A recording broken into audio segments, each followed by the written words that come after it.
other reactions that we'll look at in a second. So let's look at the origins of emotions. We'll look at how emotions actually originate in the subcortical region called the amygdala and the ventromedial prefrontal cortices. So there are biochemical reactions that occur as a result of activity in these areas, and it's actually the most inner part of the brain. So like they say that the exterior part of the brain is the most sort of advanced, and the interior is the sort of the primate level of advancement. So emotions are at that level, or like at least feeling emotions or experiencing emotions is at that level from the amygdala. So emotions may occur in response to something internal, like a memory, or something external, like changes in the environment. So we're all quite aware, I'm sure, of the flight or fight response, this flight, fright, or freeze response that they speak about, which is a trigger in our body that occurs from viewing something that is scary or that causes fear. So essentially what happens is when you experience some kind of fear, you can either fly away from the situation, either there's flight or there's a fight response where you stay and you fight, or there can be a freeze response where you're just frozen in time and you don't know how to react. So all three of these are emotional responses to an external stimulus. And so this kind of arousal is actually ingrained genetically in human beings as a survival mechanism.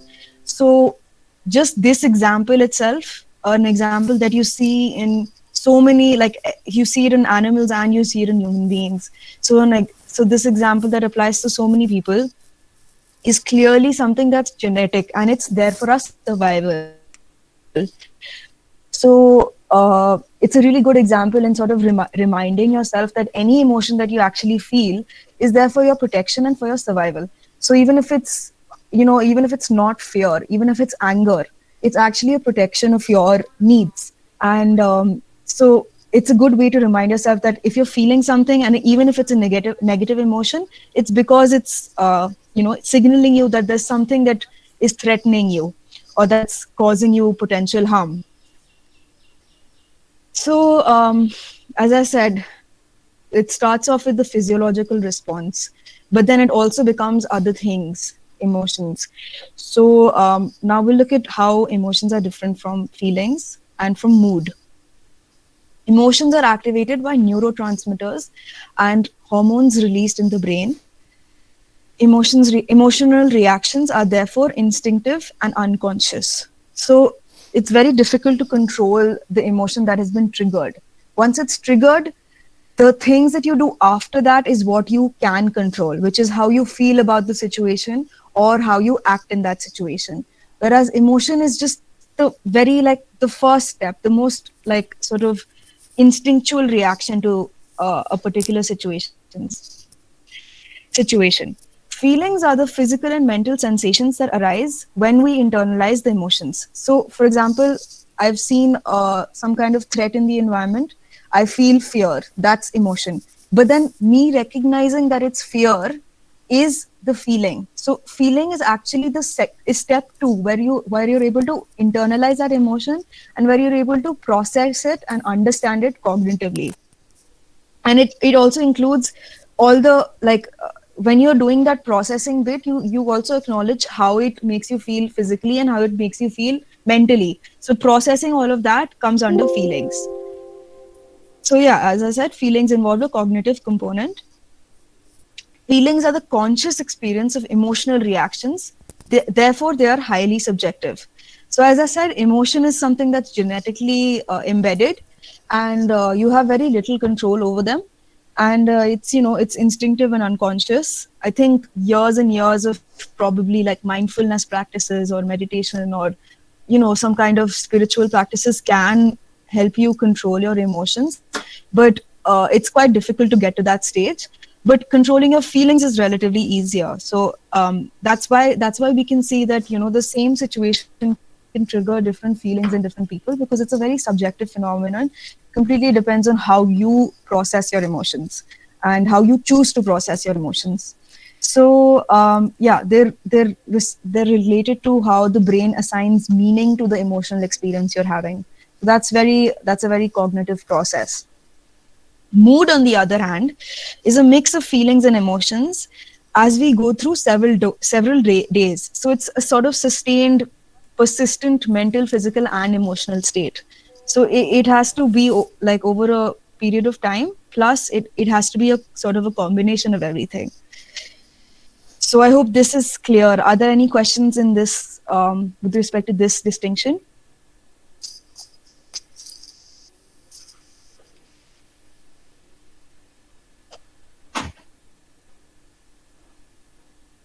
Okay, then I'll move right along. So researchers have defined emotion as the body's multidimensional response to any event that enhances or inhibits goals. So this comes back to our first slide where we found that emotions drive us, they excite us, and they move us into action. So there's clearly some kind of goal involved. And either the emotion that you're experiencing is going to inhibit you or it's going to push you to reach that goal. So for example, fear can be something that inhibits action, whereas it can also be something that enhances action. So it can make you run away from a situation, and it can also make you freeze in a situation. So that sort of suggests how emotions are very crucial in triggering the kind of behavioral response that you have after you're met with some kind of stimulus. All emotions are normal and natural. They all have an important role in our lives. Some are more pleasant than the others, but experiencing and addressing both pleasant and unpleasant emotions is important. Avoiding or suppressing unpleasant emotions can have adverse effects on our mental health, our emotional health, and as well as our physical well-being. So, as we know, emotions have a very strong relevance in our life. They are there for our survival. So even the negative ones indicate something to us, and therefore acknowledging and addressing them and giving them their due attention is crucial for our overall well-being. And whether it's unpleasant or pleasant is secondary to the whole process of acknowledging our emotions and expressing them effectively and non-violently. So here's an interesting model. This was given by Dr. Paul Gilbert, and I won't get into it in too much detail. But what it essentially teaches us is that in our bodies, or in our systems, there are three driving systems that regulate our emotions, or that pertain to our emotions. So the first is the incentive or resource seeking system, and its function is to motivate us towards an incentive. The second is the soothing, caring, and contentment system, which has the function to make us feel safe and content. And the third is the threat and self-protection system, which is there to pick up on threats and easily sort of protect the self. So just by the functions, I'm sure you can all guess that there are certain emotions that correspond to these symptoms based on the functions. There are also certain hormones that correspond to them. So dopamine will correspond to drive seeking, whereas oxytocin will correspond to soothing and contentment and caring. Threat and self-protection will correspond to adrenaline, cortisol, because adrenaline and cortisol are both stress hormones. So when they are released, they cause stress in our body and they drive us to action. And that sort of signals that there's some kind of threat in the environment and that we need to be protected from that threat. So these hormones are crucial for us to act in those situations. Whereas oxytocin makes us feel calm, makes us feel cared for, and makes us feel content. So that's a soothing system. So essentially what this model tells us is it not only tells us what are the corresponding emotions and the corresponding hormones and the functions that they have, but also reminds you that there should be a balance between these three systems. So if we are dealing with some kind of mental health issue, it's usually when this blue system and the red system are kind of dominating the green system. So once you're able to create a balance between these three, you are at a better chance of being physically and mentally well. So I urge you to take a screenshot of this, Or I'll actually send the presentation at the end of the class. But if you like, you could take a screenshot. So human beings switch between these three systems to manage their emotions. Each system is associated with different brain regions and different brain chemistry. Distress is caused by an imbalance between these systems, often associated with the underdevelopment of the soothing system. So when your soothing system is inactive because you haven't cared for yourself, or you haven't given yourself enough opportunities to like to bounce back, then it's likely that there'll be distress in your life. All emotions, even the unpleasant ones, have a purpose. Feelings of disappointment, guilt, unhappiness, etc., or are all linked to unmet needs. But what are these needs that emotions serve to protect? So this now we're moving towards the universal needs section, and how the violation of our needs connect to our emotional reactions. So again, this is a recap of last class's sort of explanation of Maslow's hierarchy of needs. We have the physiological and self-preservation needs at the bottom, moving up to, the belongingness needs, and then to the needs that are related to self-esteem and self-actualization. So why I've added this here is because if there is any emotion that you're experiencing, it is always linked to some kind of need on this hierarchy. So if it's anger, it could be because you're feeling physically threatened. It could be because you're not feeling safe emotionally, or your esteem has been affected. If it's fear, it's because you're physically threatened or emotionally threatened. If it's love or something positive, it's because you're feeling cared for, and that corresponds to love and belongingness. And if it's pride or something, it'll of course it'll be most associated with the esteem need. So just remembering this is also sort of good way to contextualize what you're feeling and why you're feeling what you're feeling. Despite all our differences, we are driven by the same set of needs. All our actions, no matter how different, are contextualized by the same motivations. So even in this class, we have people from all over the world, from different backgrounds, from different upbringing, and different, even like genetically diverse. But we all have the same set of needs, and they all boil down to these needs. So remembering that is crucial when we are communicating with people, even when we are feeling extremely emotionally affected. So now we'll focus on some of the emotional needs so that we can further understand how nonviolent communication can be used to protect them. So there are a total of 9 emotional needs. The first is purpose, goals, and meaning. As it suggests, as it's pretty clear from just that title, it's purpose, goals, and meaning relates to everything that gives us a sense of direction in our life. So it's definitely an emotional need, because when we feel like our life has no meaning or we don't have goals, we often seem to feel depressed, or we can feel, we feel like there's no meaning to our lives, and we can feel worthless, and we can feel empty. So that's one very important emotional need. The second is security. In this case, it's emotional security, the feeling of knowing that there's someone who you can trust, and your friends and your family is loyal to you. That's very important for our emotional health. Sense of community, knowing that you belong to a group, whether it's the group, the society that you live in, or it could be your workspace, it could be the school that you go to. Knowing that you belong to a group is also very important.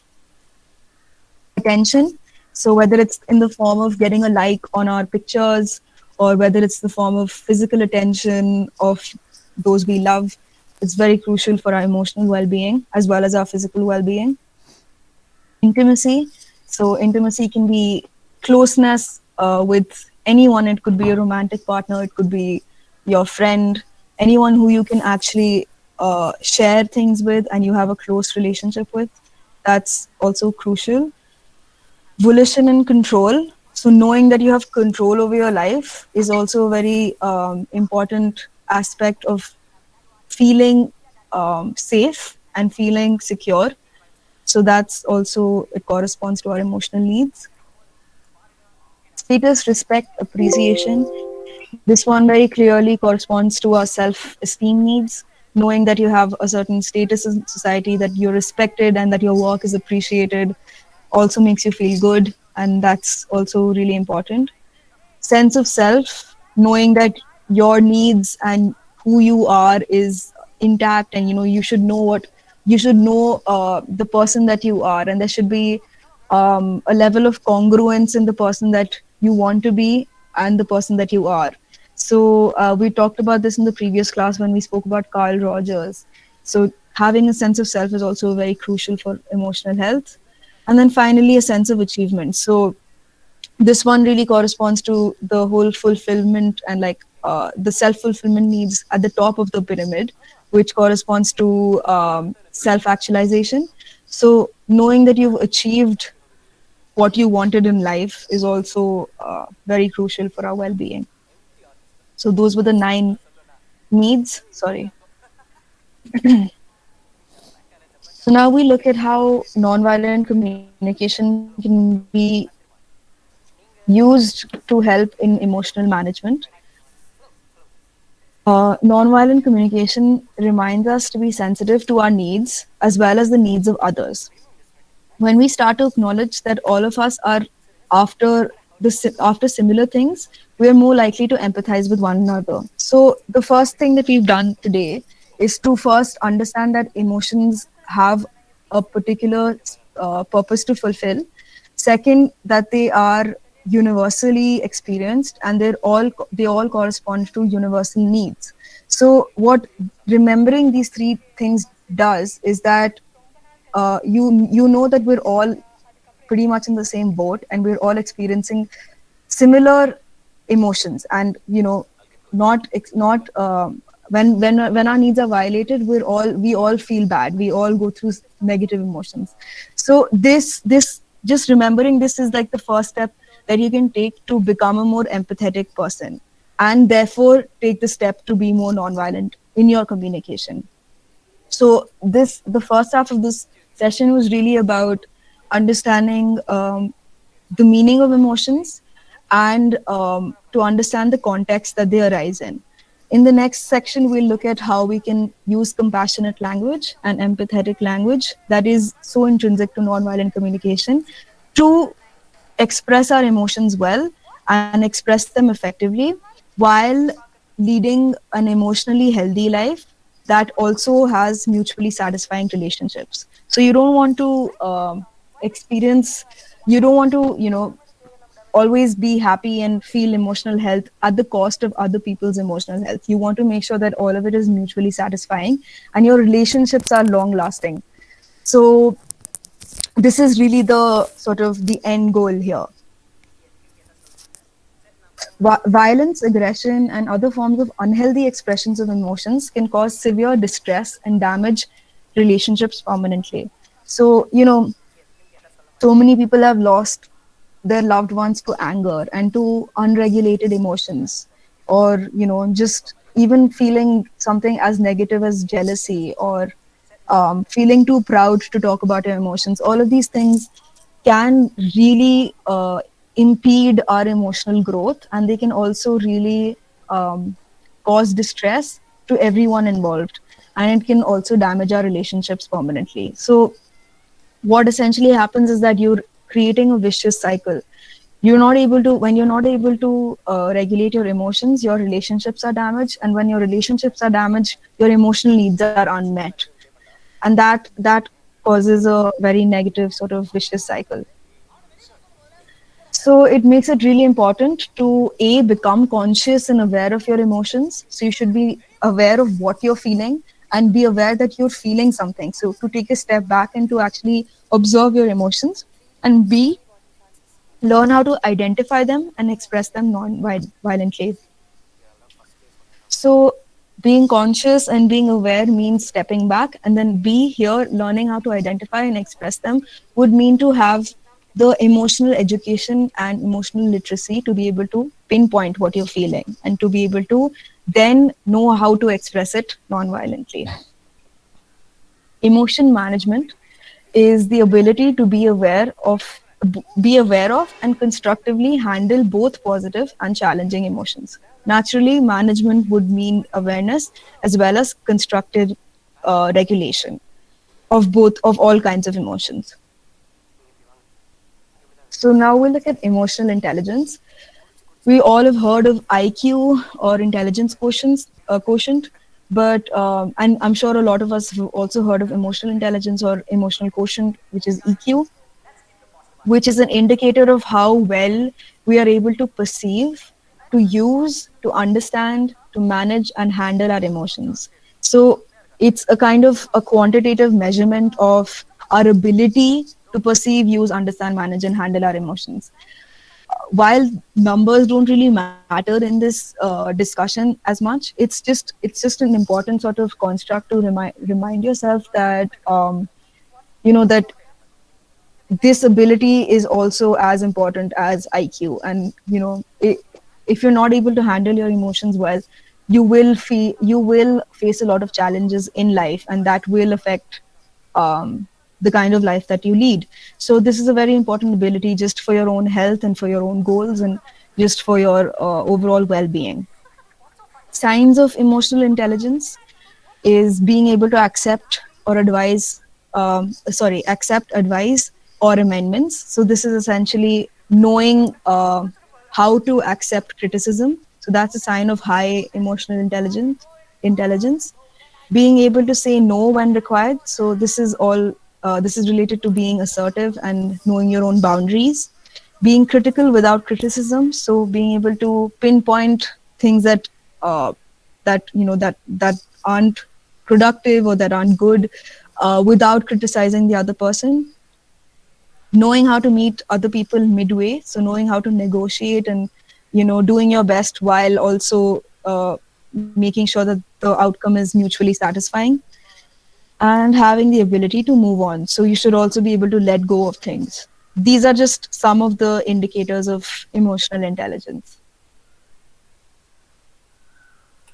So emotional quotient is in a hierarchy. At the bottom, we have self-awareness, which is pretty much the first step, perceiving and understanding the meaning of your emotions. So you should be able to pinpoint, identify, and perceive and experience your own emotions. Then it's self-management. So managing your emotions is level 2, second dimension.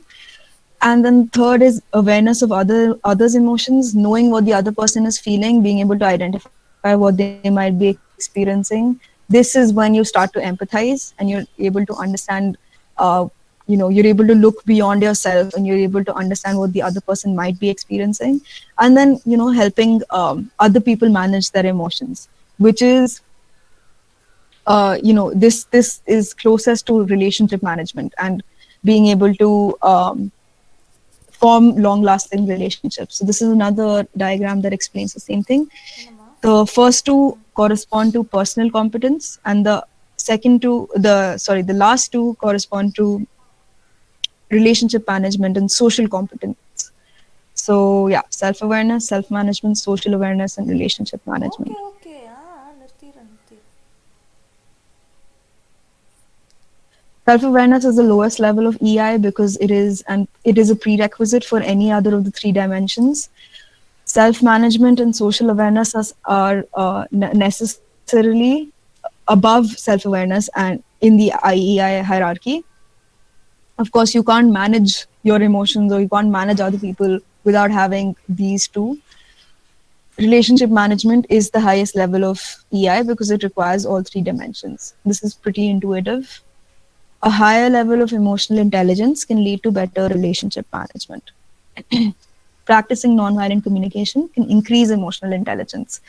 So, just if you're able to express your emotions non-violently, you're able to assert your needs non-violently, then of course that corresponds to having a higher emotional intelligence because it means that you're able to, you know, manage your relationships well, which is the highest level of emotional intelligence.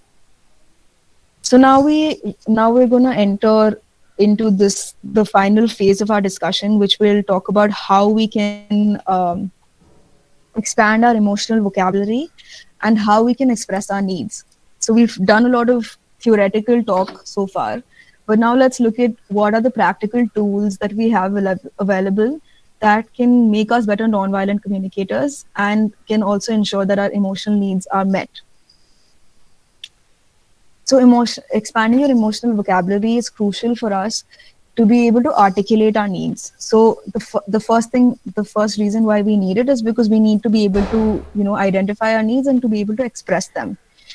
They enable us to convey empathy and compassion more effectively. So apart from your own needs, you can also, through emotional vocabulary, identify other people's needs and convey empathy and compassion when you feel that they are, maybe in a dark place or they need your presence. And finally, it helps us to experience our life more fully. Just we all go through intense emotions and intense emotional periods. And even when we are not feeling emotions, when we're feeling apathetic or when we're feeling numb, even to experience that fully and to, to lead a very like sort of enriched life, you should be able to identify what you're feeling so that, you can understand yourself and you can understand your own needs. So here's an excellent tool to help us do that.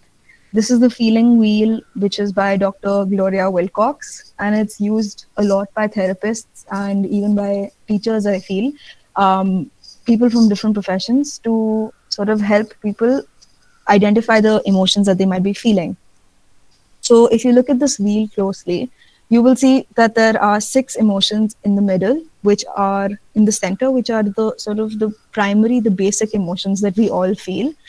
Then they sort of spread out, and as you move towards the circumference of the wheel, you find that the emotions become more and more complex, and they move towards, from being emotions they become feelings. So as I said, emotions are very genetic and very instinctive and unconscious and primal. Feelings are more cognitive and they're more complex, and they're a result of our processing and very subjective. So we all feel these are very like objectively experienced emotions, but these are subjectively processed. Another very interesting thing about this wheel is that a lot of times we're able to identify what we're feeling, but we're not able to identify the underlying emotion. So it kind of helps us to do that. So sometimes if I'm able to say, I'm able to identify that I feel weak, that I'm, feeling that I don't have any like thing going for me, and I'm feeling like I just feel weak. That's what I've been able to identify. Looking at this wheel, I can relate it to being scared or fear. So when I'm able to do that, then I can effectively see what to do next. The third and the most important part of this wheel is to remember that every emotion has an antidote. So the top half of the hemisphere are negative emotions and the bottom half are positive. Each emotion will have an antidote. Sadness is obviously the antidote to sadness would be joy.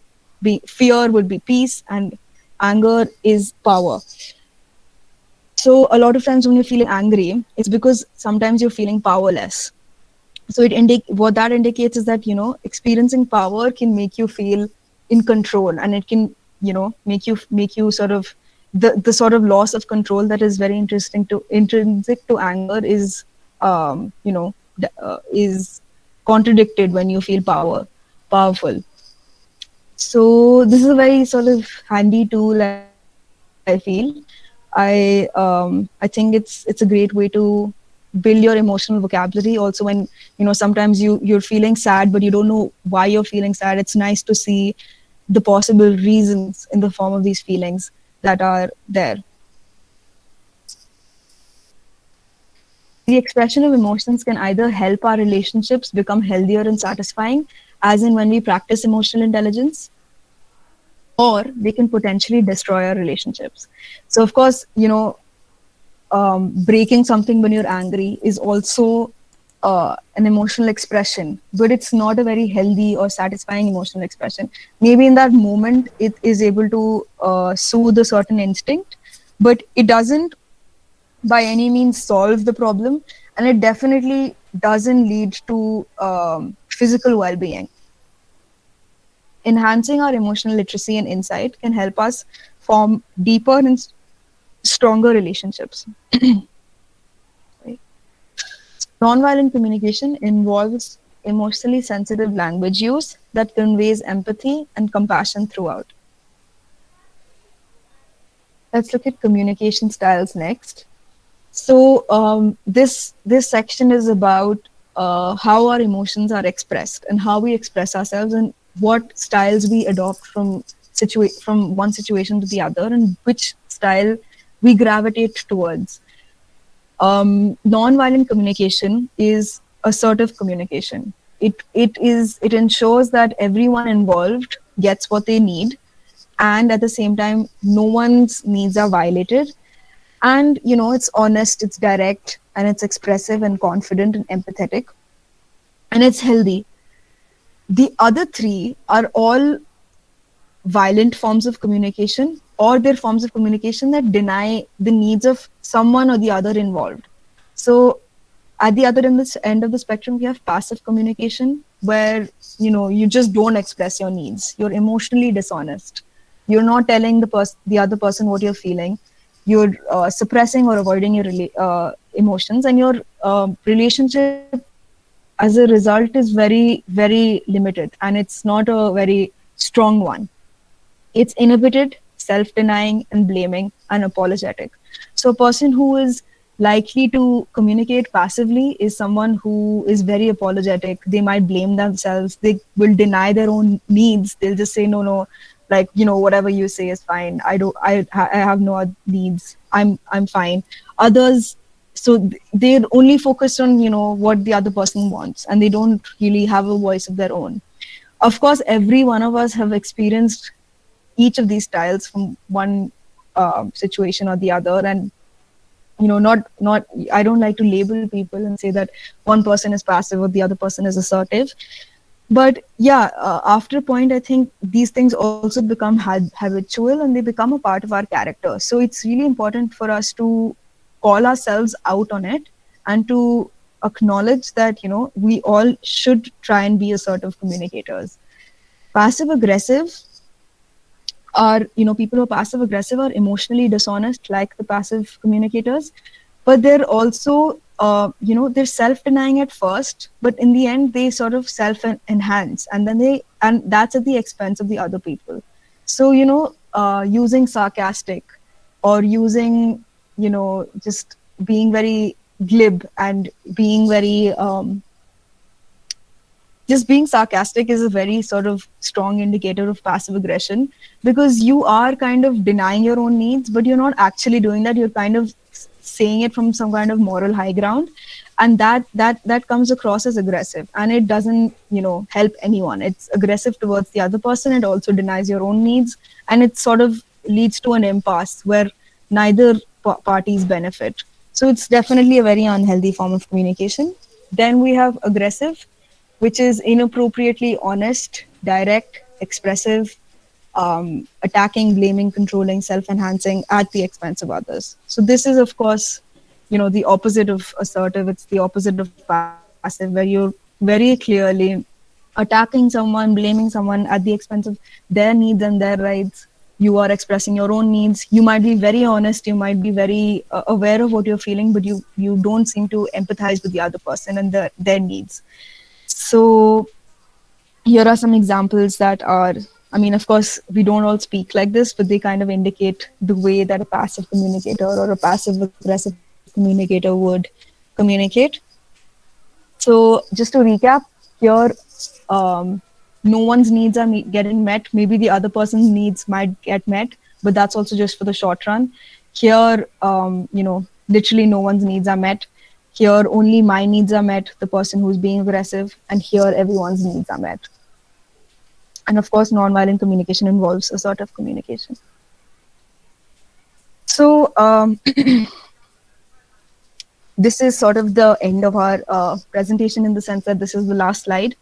We'll look at how this model kind of reminds us how it reminds us the relationship between nonviolent communication and emotions. So when our emotional needs are not met, when they're left unmet, they can either be communicated violently or communicated non-violently. When they're communicated non-violently, they lead to healthy relationships. That also happens when our needs are met. So when we know that our needs are met all the time, and we perceive that we have a very sort of balanced life, we will naturally have healthy relationships, and the potential to communicate violently will never be there. But this is an idealistic situation that doesn't really happen. There will be times when our needs are unmet. So the choice is really here. We will experience situations where we feel negative emotions because our needs are unmet. But then this is level 2. This is like how we process those emotions, what we feel, what's our subjective experience of those emotions, and then based on how we feel, how we act, how we choose to act, and how we express our emotions. So when they're communicated non-violently, of course, then we're able to restore that channel and we're able to lead healthy relationships. But when they're communicated violently, of course, they'll lead to mental health issues, they'll lead to physical health issues, they can lead to unhealthy relationships. And as I said, this becomes another vicious cycle. So when you're violent, your relationships are affected, and that again affects your needs. So when you don't have people by your side because maybe you've acted violently with them, then they leave and your social system depletes and your personal resources deplete, and then you're again in this situation where your needs are unmet. So this is a very crucial sort of cycle to break, and that's the only way you can really do that is by communicating violently, non-violently. So these are the outcomes essentially of emotional management via non-violent communication. Okay, so that's the end of today's session. I did feel that this session is quite content heavy, so I didn't put a lot of practical exercises, but I would be happy to look hear your feedback and just any kind of questions or clarifications that are there. And also, when I share this presentation, I'll also send some links that have compiled interesting emotional intelligence exercises that can help us become more emotionally, intelligent. So, any questions, please? Ma'am, good evening. Uh, Good evening. uh, Hi. this is uh, this is Dr. Varadarajan, ma'am. Good evening from Tamil Nadu, and Hello, sir. Yes. yet another beautiful session, ma'am, Thank presented by you. you. Yeah. And throughout your session, you have been talking about the aspect of how one should either control emotional intelligence or to behave appropriately, right? Yeah. And Yeah. I have a basic clarification, ma'am. Yeah. Yeah. When you talk about non-violent communication, you dealt with communications related to how we should not harm others or how it has to be polite. And Mm-hmm. as teachers, whenever we present any information on soft skills or interpersonal skills, only these things have been occurring regularly, like what is IQ, what is EQ, etc. And can you tell us how to differentiate between the typical presentation or discussion, deliberation on soft skills and interpersonal skills and this specific non-violent communication? Thank you very much, ma'am. Okay. That's a very interesting question. Thank you for that. Um, yeah, I feel that maybe in the typical interactions that we have about soft skills or just, EQ, it just scratches the surface and you just understand theoretically what EQ is, but it doesn't really bridge the gap between knowing what EQ is and its relevance, and it doesn't tell you how to do it. Whereas when we are looking at nonviolent communication, there are so many strategies that we've come across, and even when you look at the booklet or when you read anything written on Gandhi or you read anything by Martin Luther King or anything like that, you find very sort of you find philosophical or practical ways of leading your life, but then that again doesn't tell you why you need it.